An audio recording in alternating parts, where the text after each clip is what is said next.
Break के बाद एक बार फिर आप सभी का स्वागत है। चलिए खबरों में आगे बढ़ते हैं। उत्तराखंड में भी फिर भारतीय जनता पार्टी की सरकार बनी है। देवभूमि में भाजपा को प्रचंड बहुमत मिला है।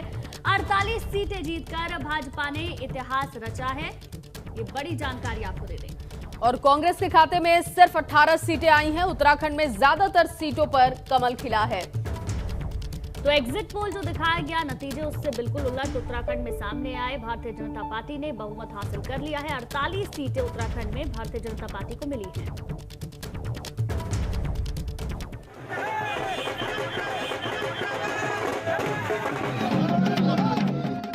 देवभूमि में लहराया केसरिया परचम।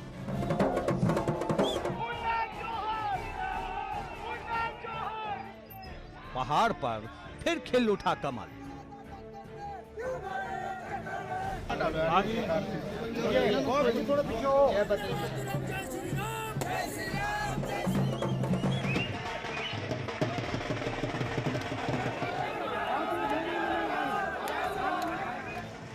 सारे कयास धरे के धरे रह गए। तमाम अटकलबाजियां ढेर हो गईं। ज्यादातर एग्जिट पोल के नतीजे धराशायी हो गए। उत्तराखंड की जनता ने अपना फैसला सुना दिया और ऐसा सुनाया कि बड़े बड़े दिग्गजों की भविष्यवाणी भी भरभरा गई।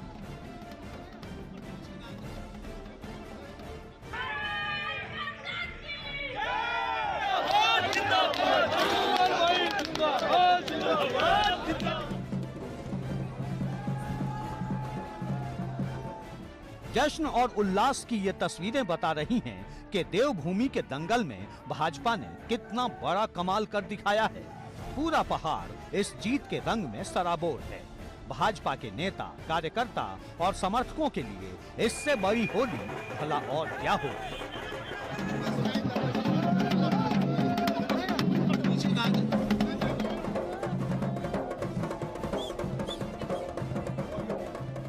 कार्यकर्ताओं में बहुत ज्यादा खुशी है, मिठाई और होली, क्योंकि 18 तारीख की होली है, पर होली का पर्व यहाँ शुरू हो चुका है। हमारे साथ राकेश रावत है, उनसे बात करें किस तरीके से देखते हैं इस पूरी चीज को। देखिए, जिस तरह से रुझानों में दिखा रहे थे उसी तरह से, और हम बात कर रहे हैं मसूरी सीट की। विकास को लोगों ने वोट दिया है और विकास के नाम पे वोट पड़े हैं। भाई ये जो जीत है ये सिर्फ विकास की जीत हुई है। पुष्कर सिंह धामी का, नरेंद्र मोदी जी के विजन की जीत हुई है। आम कार्यकर्ता की जीत हुई, आम जनमानस की जीत हुई है। आप क्या कहना चाहेंगे? आज बहुत खुशी का माहौल है। आज होली हम आज पहले ही मना रहे हैं पूरे उत्तराखंड में और पूरे देश में। आज एक तरफा जो भगवा लहरा रहा है मोदी जी के सौजन्य से, मोदी जी के द्वारा, और आज पूरी जनता ने एक तरफा दिखा दिया कि भारत में जो है जीत होनी चाहिए, बीजेपी भगवा लहराना चाहिए। पहाड़ से लेकर मैदान तक, कुमाऊं से गढ़वाल तक, हर जगह केसरिया छा गई। हालांकि पुष्कर सिंह धामी खटीमा से चुनाव जरूर हार गए, पर उनके हार का गम पार्टी की जबरदस्त जीत की खुशी ने कम कर दिया। उत्तराखंड की देवतुल्य जनता का बहुत धन्यवाद करना चाहता हूं कि लगातार हम उत्तराखंड की जनता के बीच में गए। माननीय प्रधानमंत्री जी के द्वारा जो यहाँ सड़कों के क्षेत्र में काम हुआ है, जो यहाँ रेलवे के क्षेत्र में काम हुआ है, यहाँ स्वास्थ्य के क्षेत्र में काम हुआ है, और कोरोना महामारी में जिस प्रकार से वैक्सीनेशन का काम हुआ दूरस्थ क्षेत्रों में, उत्तराखंड की जनता ने ये स्पष्ट रूप से सबके सामने कर दिया। उनके समर्थन से, उनके आशीर्वाद से आज 2/3 बहुमत से भारतीय जनता पार्टी की जो सरकार बनी है, वो इस बात का प्रमाण है कि लोगों ने काम करने वाले लोगों को तरजीह दी है। धामी तो अपना चुनाव हार गए, पर उनकी सरकार के कई मंत्रियों और बड़े नेताओं ने अपनी अपनी सीट जीतकर भाजपा को दोबारा सत्ता में ला दिया है। विजयी प्रत्याशियों में हरिद्वार से मदन कौशिक, सोमेश्वर सीट से रेखा आर्य, श्रीनगर से धन सिंह रावत, नरेंद्र नगर से सुबोध उनियाल और चौबट्टा खाल से सतपाल महाराज के नाम शामिल हैं। चौबट्टा खाल जनता को धन्यवाद दूंगा, जिन्होंने हृदय खोल करके हमें समर्थन दिया है। कार्यकर्ताओं ने दिन रात काम किया और उनकी मेहनत से आज हमारी पार्टी यहाँ पर सफल हुई है। निश्चित रूप में उत्तराखंड की जनता को भी धन्यवाद दूंगा मैं, जिन्होंने प्रचंड बहुमत से भाजपा को विजय बनाया है। हम इस समय सरकार बनाने की तरफ अग्रसर हैं और स्पष्ट बहुमत भाजपा को मिल गया है। पिछली बार भाजपा ने उत्तराखंड की 53 सीटों पर कब्जा जमाया था, पर इस बार की कामयाबी इसलिए भी बड़ी है क्योंकि चुनाव से पहले धामी सरकार की विदाई के कयास लगाए जा रहे थे, पर उसने बम्पर जीत दर्ज कर न सिर्फ अपने तमाम विरोधियों को सकते में डाल दिया, बल्कि चुनावी पंडितों को भी हैरान कर दिया।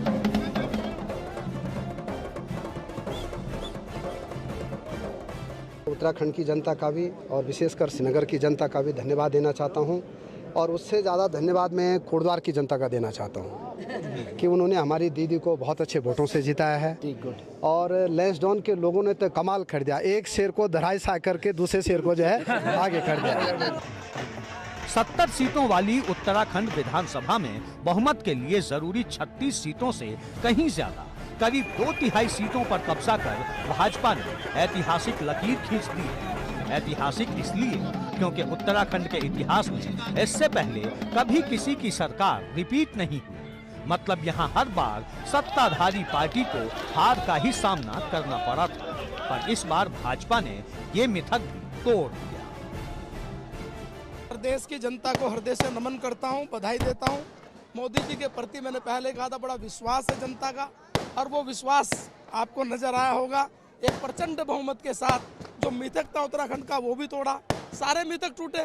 शिक्षा मंत्री चुनाव जीते, हम लोगों ने रानीखेत जीते, हम लोगों ने सरकार को रिपीट किया, तो पूरे प्रदेश में जो विश्वास था वो नजर आया। प्रदेश की जनता को हार्दिक बधाई और नमन। हालांकि उत्तराखंड को लेकर एक और मिथक ये भी रहा है कि जिस भी पार्टी का उम्मीदवार गंगोत्री विधानसभा सीट से चुनाव जीतता है, सरकार भी उसी पार्टी की बनती है, और इस बार भी ये मिथक कायम रहा। गंगोत्री से भाजपा प्रत्याशी सुरेश चौहान ने जीत दर्ज की, और अब तय है कि पहाड़ पर एक बार फिर सरकार भाजपा की ही बनेगी। एबीपी गंगा के लिए ब्यूरो रिपोर्ट। उत्तराखंड में सीएम धामी के नेतृत्व में भाजपा ने न केवल प्रचंड जीत हासिल की, बल्कि कई मिथक और रिकॉर्ड भी तोड़े हैं। लेकिन सीएम धामी खुद की सीट बचाने में नाकाम रहे, जिसकी वजह से उत्तराखंड भाजपा में एक तरफ खुशी है तो दूसरी तरफ मुखिया की हार का मलाल भी दिखाई दे रहा है।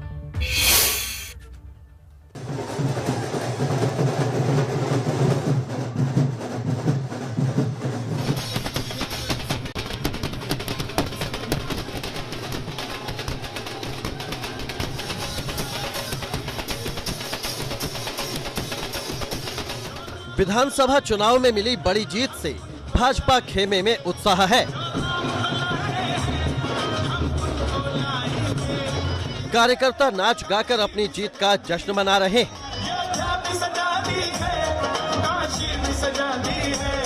मेरे श्याम कृपा कर दो, घनश्याम कृपा कर दो, मथुरा भी सजाएंगे। मगर भाजपा कार्यकर्ताओं का ये जश्न कुछ फीका भी पड़ गया है, क्योंकि सीएम पुष्कर सिंह धामी चुनाव हार गए हैं। इस हार की टीस सीएम धामी के चेहरे पर भी साफ नजर आ रही है। सीएम धामी ने भाजपा की नैया तो पार लगा दी, मगर वो खुद अपनी ही सीट नहीं बचा पाए। मुझे भी खुशी है कि मेरे जैसे एक सामान्य परिवार से आने वाले, और कहीं मैं किसी दौड़ में नहीं था, किसी दावेदारी में नहीं था, और मुझे काम करने का अवसर मुख्य सेवक के रूप में माननीय प्रधानमंत्री जी ने, मेरी पार्टी के राष्ट्रीय अध्यक्ष जी ने और केंद्रीय नेतृत्व ने दिया। और मैंने जनता से जो निवेदन किया, पूरी पार्टी के साथ जाकर हमारे सभी कार्यकर्ताओं ने किया, हमारे पदाधिकारियों ने किया। आज उत्तराखंड की जनता ने हमको जो है वो आशीर्वाद देकर भारतीय जनता पार्टी की सरकार बनाई। 2022 के विधानसभा चुनाव की सियासी जंग सीएम पुष्कर सिंह धामी की अगुवाई में लड़ी गई थी। इस बात में कोई दो राय नहीं है कि पुष्कर धामी को मुख्यमंत्री बनाने के बाद से ही उत्तराखंड में भाजपा की स्थिति कुछ ठीक हुई थी। मगर पुष्कर धामी को अब इस बात का मलाल जरूर होगा कि वो अपने ही घर में खुद हार गए। यहाँ पर लगातार मिथक था कि एक बार भाजपा आती है, एक बार कांग्रेस आती है, और मैं हमेशा ये कहता था कि मोदी जी के देश के प्रधानमंत्री बनने के बाद सारे मिथक टूट रहे हैं, सारे मिथक टूटते गए हैं, नए इतिहास बनते चले गए हैं, और आज उत्तराखंड के अंदर नया इतिहास बन गया है। पुष्कर सिंह धामी खटीमा विधानसभा सीट से 2 बार के विधायक हैं। वो तीसरे बार मुख्यमंत्री के तौर पर चुनाव लड़ रहे थे। पुष्कर सिंह धामी ने अपने विधानसभा क्षेत्र में प्रचार भी खूब किया, मगर कांग्रेस के भुवन कापड़ी जनता का दिल जीतने में कामयाब रहे। धामी चुनाव जीत नहीं पाए। अब बड़ा सवाल यह है कि भाजपा का मुख्यमंत्री चेहरा अब कौन होगा? क्या पार्टी हाईकमान सूबे के किसी नेता को ही बागडोर सौंपेगा? अगर ऐसा हुआ तो वो नेता है कौन? इस सवाल का जवाब आने में शायद कुछ दिनों का इंतजार और करना पड़े। Bureau report, ABP Ganga.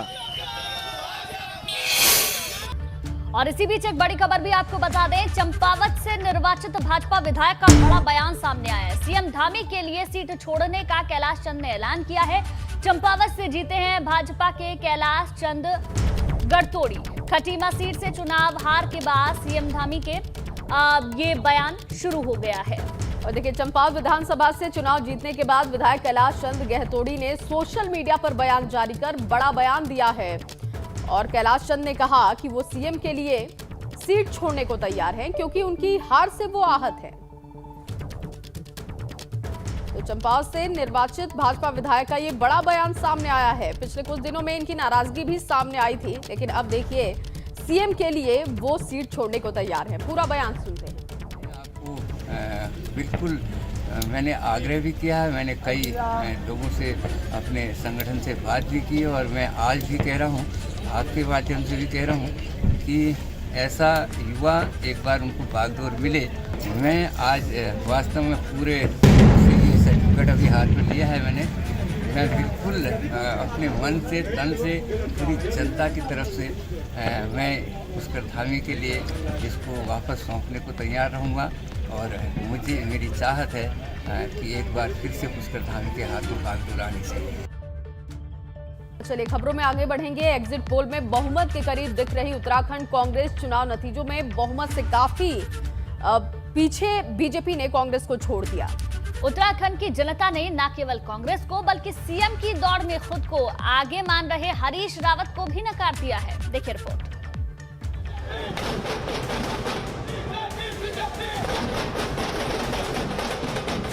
चुनाव के रिजल्ट से भाजपा खेमे में जश्न का माहौल है,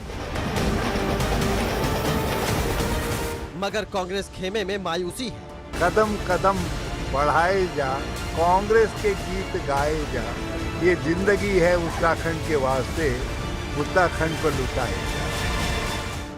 जिस चेहरे की अगुवाई में कांग्रेस 2022 का चुनाव लड़ रही थी, वो खुद ही चुनाव हार गए। हरीश रावत को ना जीत नसीब हुई और ना ही उनकी पार्टी कांग्रेस पहाड़ में कोई करिश्मा कर पाई। चुनाव से पहले कांग्रेस के नेता जीत के बड़े बड़े दावे कर रहे थे, मगर जब आंकड़े सामने आए तो विपक्षी खेमे में सन्नाटा पसर गया। हरीश रावत जो उत्तराखंड में कांग्रेस का सबसे बड़ा चेहरा है, वो लालकुआं सीट से चुनाव हार गए। इस हार की टीस हरदा के मन में साफ दिख रही है। पूर्व मुख्यमंत्री हरीश रावत हमारे साथ हैं। सर, इस बार पूरी जिम्मेदारी आपके कंधों पर थी। लगातार ये भी माना जा रहा था, तमाम सर्वे थे कांग्रेस के पक्ष में, लेकिन जो नतीजे आए हैं वो बहुत अलग हैं। हाँ, मैंने इसीलिए कहा कि भाई चुनाव विधान समिति के चेयरमैन के रूप में ये मेरी जिम्मेदारी थी कि कांग्रेस जीते, और लोगों ने बहुत अच्छा सहयोग दिया। कांग्रेस ने बहुत अच्छा काम किया, सब ने मिलजुल करके किया। पीसीसी प्रेसिडेंट, सीएलपी लीडर, पूरी टीम, प्रभारी महोदय, सब ने, बल्कि गोल पोस्ट तक ले करके भी गए। मैं ही गोल करने में ज़रा सा कहीं चूक गया, तो ये मेरी अपनी भूल है, कमी है, और उसके लिए मैंने कांग्रेस जनों से मैं क्षमा भी चाहता हूँ। और जो है वो मैंने पूरी जिम्मेदारी जो है, जो हार की है वो मेरी है, मगर इस हार में भी एक सिल्वर लाइनिंग ये है कि हमारे कुछ अनुभवी लोग भी जीत करके आए हैं, और साथ साथ जो है एक यंग टीम लेजिस्लेचर की आई है। ये मिल करके जो विपक्ष का कर्तव्य है, कांग्रेस उसको निष्ठा से पूरा करे। 2017 के विधानसभा चुनाव में हरीश रावत ने 2 जगह से चुनाव लड़ा था।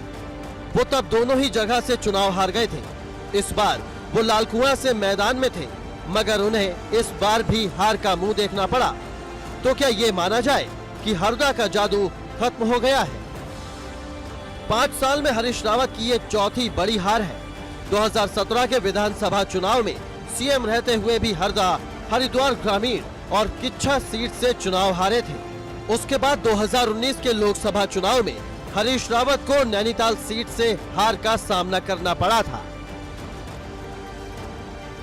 हालांकि हरीश रावत हर हार के बाद नई ताकत से दोबारा उठ खड़े हुए हैं, मगर इस बार का चुनाव उनके राजनीतिक करियर का अहम पड़ाव था।